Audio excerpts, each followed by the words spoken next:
Dans cette vidéo-ci, on va résoudre l'exercice récapitulatif numéro 11J du chapitre 1 dans le livre de calcul différentiel par José Hamel et Luc Amiotte.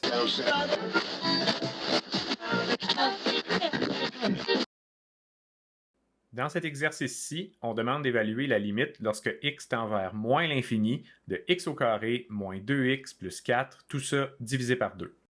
La première chose qu'on va faire, c'est utiliser la propriété numéro 4 qui se trouve dans le tableau à la page 22 du manuel.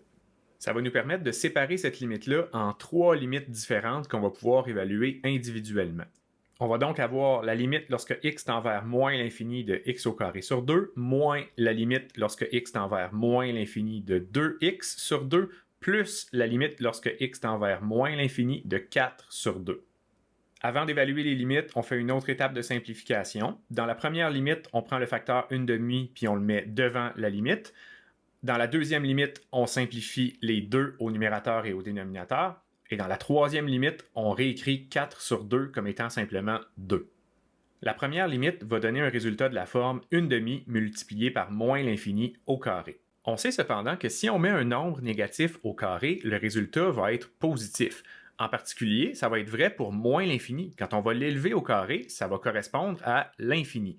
Le terme 1/2 multiplié par moins l'infini au carré correspond donc à l'infini. La deuxième limite va donner un résultat de la forme moins l'infini. On se retrouve donc avec moins l'infini, ce qui correspond à plus l'infini.